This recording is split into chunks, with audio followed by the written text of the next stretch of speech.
Sacral Chakra, when closed, blocks the free energy of Kundalini flow that has either been freed along its route through the root chakra below, opening its gates to its flow, or else the little trickles of it that have escaped around the closed gates of the chakra below. It's not that our chakras are always 100% closed. In fact, had they been so, we wouldn't have been left with any supply of life energy passing through our body, which would have left us a dead man or a dead woman within no time. As the root chakra opens up through dissolving its muscular contractions around the pelvis and the lower back, the free energy of Kundalini flow is able to move one step up to the next one, that is, the Sacral Chakra, where it again turns into a swirling whirl moving in a vicious circle of its own distorted flow.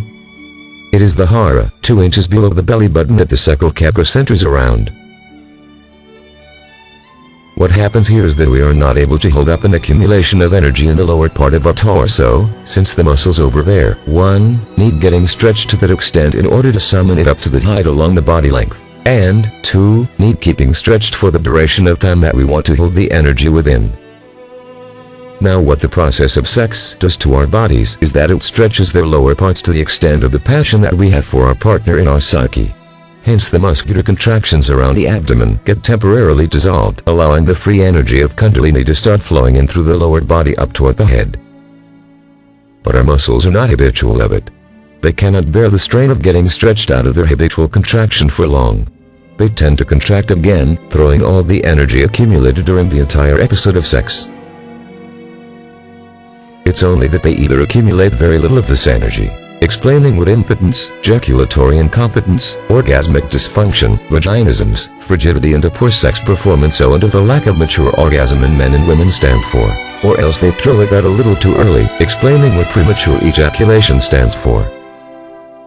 The body settles down in a contracted abdomen, and the mind, in a shell around its own little self, concerned with a contradictory disposition of getting rid of the feces in the rectum and urine in the bladder, as well as of keeping them there. Something like eating your cake and having it too. The body loses its defecation and urinary sensitivities.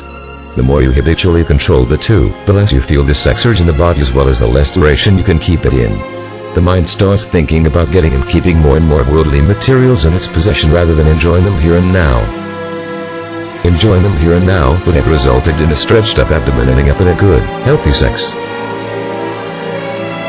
But alas, it does not.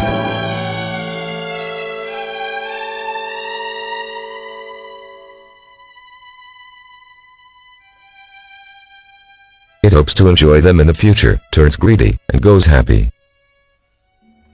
Happiness, it's always for the impending future, replacing the enjoyment of the moment. You can ask me any question by filling the form on http://www.7chakras.org/free-energy2 if you need asking anything regarding the Sacral Chakra blocking the free energy of Kundalini flow in the body.